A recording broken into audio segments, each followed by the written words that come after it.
from the ACLU. Requiring men but not women to register for the draft is sex discrimination. Isn't it so convenient? This virtue signaling bullshit about getting more women into the military,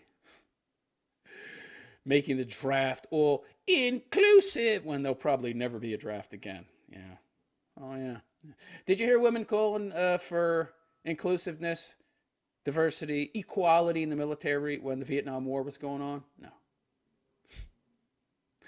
No. It's only when they pretty much figure that there will never, ever be another draft again that now they want the draft to include women. Oh, well, sure. Let's include women in the draft when there will probably never be a draft again. And by the way, even if there is a draft at some point in the future, if there is a World War III, which seems unlikely, now that the Marxist, communist, socialist scumbags have figured out how to deconstruct nations without firing a shot and taking over secretly, quietly, behind the scenes. If there is ever a World War III, and if the draft does ever get implemented again, even then, women don't need to worry. They'll never be put in harm's way. They'll be in support positions. They won't be in combat zones. That's why there are currently like 1% of casualties in the military, even though they make up 15% of the military. Oh, boy, that doesn't seem like very equal representation to me. Why don't you want that equal representation, ladies? You're way underrepresented in deaths in the military, as well as in the workplace. Don't you want the responsibilities that come along with equality? No responsibility. Positive responsibility. Yeah, that's, no. You're supposed to have the responsibility, and then you get the rewards for having the responsibility. But they just get the rewards without the responsibility. How nice, yeah. So it's no wonder they're pushing for this now. Yeah, big fucking surprise. When the military has been made into a salon. I just posted a story on my BitChute page about how women are now allowed to wear makeup and breastfeed and have their hair in any style they want, any length they want. They could have their hair 50 feet long, wouldn't matter, and still be in the military. What's next? Mani-pedis while you're on duty? Yeah. They've made the military so easy for women. It's not really a big deal to require the draft for ladies. The standards are so low for them anyway. Yeah. You know what probably very soon, all you're going to need to qualify for the military as a woman is to walk 2 miles at a leisurely pace while you're chatting and rumor mongering. Wow, yeah, that's some real tough standards. Meanwhile, the guys, 75 push-ups, 50 crunches, 3 miles, all in under 12 minutes. Doesn't sound too equal. Again, women don't want equality. Anyway, before I get into this story, I'd like to ask those of you out there that like and appreciate my content to go check out my website, therealistphilosopher.com. That is therealistphilosopher.com. And consider making a donation. You'll find 3 donation links at the bottom of the page. One is my Bitcoin wallet address. You can send Bitcoin directly to that. Number 2 is my Cash App. It's an app that allows you to send and receive money completely anonymously and free. And number 3 is my Patreon, which is a per-piece donation platform. So I make 8 pieces a month. So you donate $1, that's $8 a month, 50 cents, $4 a month. Completely and totally up to you how much you donate. Any amount is greatly appreciated. So go check that out, therealistphilosopher.com. Could really use your help. So, the ACLU is virtue signaling, saying that requiring men but not women to register for the draft is sex discrimination.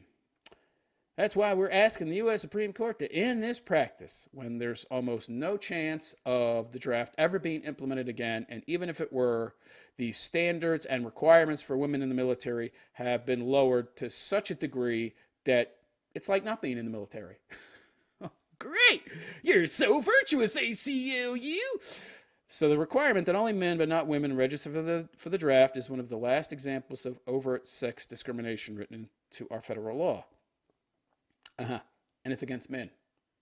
How is that patriarchy? I thought all this discrimination was focused on women and black and brown people. Today, we joined 2 young men and the National Coalition for Men to urge the U.S. Supreme Court to put an end to it. Wow, that's so interesting. And is the Supreme Court going to take up this case? So let me get this straight. They wouldn't take up obvious cases of election fraud in the 2020 election, which decides who our next president will be. A president who wants to pack the Supreme Court. So it would be in their best interest to take up the case, but they didn't because they were afraid of rioting. Pussies. Don't have the courage of their convictions. But they're going to take this case up? Oh, lovely. Lovely. You got to love the virtue signaling Supreme Court. Yeah, they'll take up a case when there's no threat to them, no risk. Yeah, such patriots, these people. Amy Coney Barrett. Under the 1948 Military Selective Service Act, men in the country are required to mark their 18th birthdays by registering for the Selective Service System. I did. The list of people who could be called up for military service if the government authorized a draft. Although there hasn't been a draft since 1973, young men are still required to register, or they may face severe penalties, but not waiving. As long as the government requires young people to register. By the way, there's no real sacrifice required when your entire job consists of sitting around and buffing and polishing your nails and breastfeeding your baby, a baby that you had so that you wouldn't have to go into combat. That's not too much of a sacrifice, so this just stinks of empty virtue signaling to me. As long as the government requires young people to register for the draft, requiring men but not women to do so is sex discrimination. Are you telling me there's actual sex discrimination against men? But you people have been saying that's not the case, never the case, for 50 years now. Oh, men are in the patriarchy. No sex discrimination. Well, if there's a patriarchy, how could there be any sex discrimination against men? Could you tell me that? Men are going to discriminate against themselves? I mean, when you put forward the case that men are in charge of everything and they have all the power, why would they discriminate against themselves? Doesn't this defeat your whole argument? Anyway, it continues. That's why we're asking the Supreme Court to declare men-only registration unconstitutional. Yeah, I don't think you're doing this for men. They're just trying to look virtuous. That's all. The ACLU joined the two young men who initially brought a challenge to men-only registration in 2013. Wow, geez, and this case still hasn't been decided on. So surprising. 7 years now to help bring their case to the Supreme Court. Representing an organization called the National Coalition for Men, well, that might have something to do with why this case hasn't been decided on yet. Men don't need a coalition to speak for them. They control everything, so they don't need a voice. Yeah. May seem like an unlikely way to advance women's rights. And to be clear, the ACLU firmly opposes some of the National Coalition for Men's positions and activities. Of course you do. In this case, however, we share the common goal of ending an antiquated federal law that harms both men and women. Oh, yeah. And if the Supreme Court agrees, it could be one of the most significant constitutional advances in sex discrimination law in 25 years. Hey, Supreme Court, why don't you unequivocally rule on gun rights? Why don't you do that? No, then individual states and municipalities wouldn't be able to ban them or pass red flag laws, like many laws that appear to benefit. But we will rule on gay marriage, even though marriage is between a man and a woman. Yes, lovely. Yeah. Like many laws that appear to benefit women, men-only registration actually impedes women's full participation in civic life. Limiting registration to men sends a message that women are unqualified to serve in the military. Okay. I'm going to interject here. I do not believe that women should be serving in the military. All right? On average, they have 25% body fat. On average, they're half as strong as a man. They weigh a lot less. They carry around a lot less mass. Even if they do try to hit somebody or use their weight, their mass to take somebody down, they have less of both. They really can't. Their muscles are not as strong. Their bones are not as dense. Testing has been done on this. Women have been put through more intense aspects of military training. They always get stress fractures. They get fucked up. They can't even carry the full amount of weight that the man is. They're not capable. And not only are they not capable, which means that if they're in a unit of men, they put everybody else at risk because those people have to pull their dead weight. But also these men are going to, generally speaking, do more to try and protect that woman, which puts their life and the lives of their compatriots more at risk. It just can't be helped. We're biologically designed to want to protect women. And not only that, in addition to that, having a woman in there is that woman taking the place of a man who, in every case, is going to be able to do the job better than her. So it's a big waste of fucking money. You're putting somebody in there that actually weakens unit cohesion and morale, so they're a detriment. They're not a boon. 15% of the people in the military right now are women. If you took all of them out, the military would be better. And you'd save 15% of the money you're spending on personnel. You could put that to something else, like those wonderful social welfare programs you leftists just love. Oh, yeah. But you wouldn't be able to have those easy, cushy jobs for the single mommies and the irresponsible women out there, and the women that hate men, the rabid feminazi lesbos. Oh, yeah, it sends the message that women are unqualified. They are, at least to serve in the military. Regardless of individual capabilities and preferences, it reflects an outmoded view that in the event of a draft, women's primary duty would be to the home front. What's wrong with that? And on the flip side, that men are unqualified to be caregivers. No, but they're more qualified to be on the battlefront. So you want the people who are most qualified in the positions that they're most qualified for, to maximize productivity, to maximize the effects that you are trying to achieve. Limiting draft registration of men also devalues the contribution of women who serve in the military. What contribution? Giving men something to look at, which, by the way, ain't all that much. Have you seen the majority of women in the military? Fat, short, dumpy, dwarf-looking broads who are wider than they are tall. Oh, yeah, because the standards have been lowered so much, they don't actually have to lose that weight. Yeah, what you're doing is mocking. It's a mockery to the men who serve in the military, who have to stay in shape and take care of themselves and work constantly to be strong and fit. Especially the career military dudes who have been in 30 fucking years and they're in their 50s and they're having to work doubly hard to be ready for war. Meanwhile, you got these fat, short, dumpy broads walking around who get the same salary for half as much work. That's why military women's organizations like the Service Women's Action Network support extending registration to women. Of course, they're cushy jobs. It's very easy if you're a woman to get into the military. How many put-ups do I have to do? 0.00. How many push-ups? 3. On your knees. Wow, that's so difficult. National experts agree. A congressional commission formed to study the selective service system recommended that Congress update the Military Selective Service Act to allow the women to be registered too. And the Department of Defense has advised Congress that doing so would promote military preparedness as well as fairness. Fuck off. Yeah, because fairness is so important. Fairness isn't even natural. You've heard the saying that life isn't fair, right? It ain't. Life is not fair. Fairness is something that you have to gin up, that you have to coerce, because it doesn't exist in objective reality. Life's not fair. Women aren't as strong as men. They're not as fast as men. They're not as heavy as men. They don't have as much endurance. Their bones aren't as strong. Is that fair? No. What's the consequence of that obvious unfairness? That they can't serve in the military. They can't do as well a job as men, so they shouldn't be there. No, that's not fair. Well, how are you going to socially reconstruct that reality? They don't answer for that. But to be clear, of course, they don't talk about those issues anyway. And if you do, you're a sexist, racist bigot. Yeah, that's how they shut you up. But to be clear, this case isn't about whether women should ultimately be required to register alongside men. It isn't? Well, then what's it about, you idiot? Because that's what it's about. So that's what the case is about, but that's not what it's about. Oh, okay. If the Supreme Court declares men-only registration unconstitutional, it would be up to Congress to choose an appropriate path by extending registration to everyone, regardless of gender, or eliminating registration for anyone. What about retards? Will retards have to register too?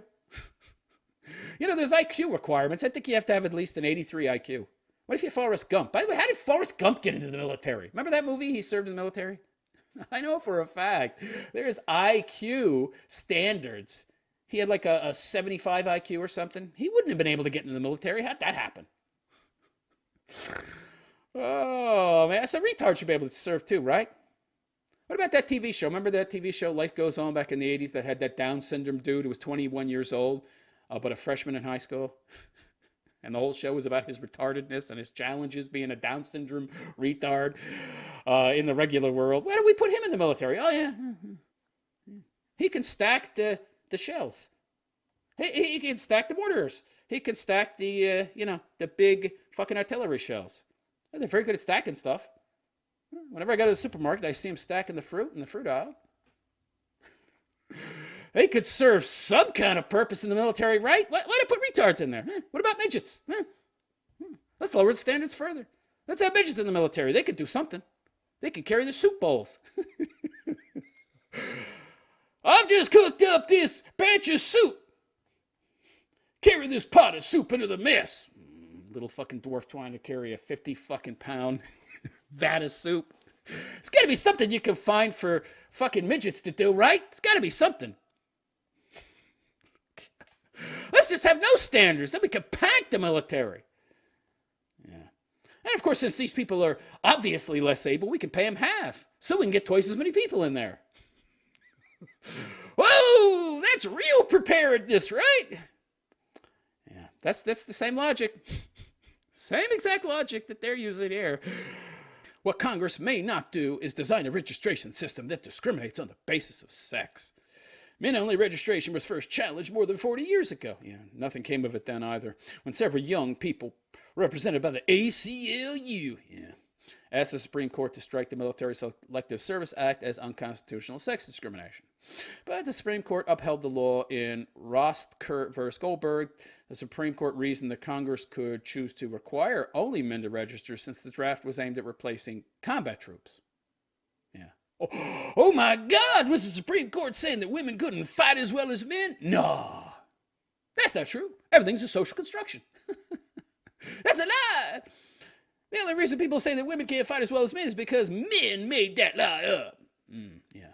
In other words, instead of examining whether the ban on women in combat was itself discriminatory, the court relied on one form of sex discrimination to justify another, and let both forms of discrimination stand. Oh, I see. So acknowledging objective reality, that's discrimination. Yes. Yes.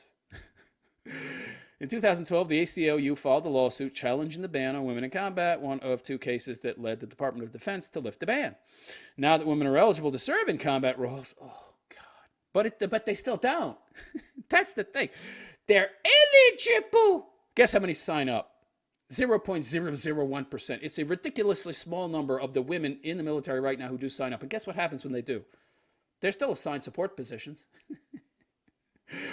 You now have a combat job. It's a support position, so it's just for show. They're not actually going to have to go into combat. They're not actually going to be exposed to combat in most cases, even if they're technically in a combat position. So it's all bullshit. Now that women are eligible to serve in combat roles, the sole justification for men-only registration has evaporated into thin air. I disagree. I think the objective reality of women being pathetically weak and wimpy still stands. It's time for the Supreme Court to revisit and overturn its previous decision and end this antiquated law. Justice Thurgood Marshall, the first civil rights lawyer to sit on the Supreme Court bench, called men-only registration one of the most potent remaining expressions of ancient canards. Yeah, he's an ancient canard about the proper role of women. That was in 1981. It's long past time for the Supreme Court to call men-only registration what it is: unlawful sex discrimination. Yeah.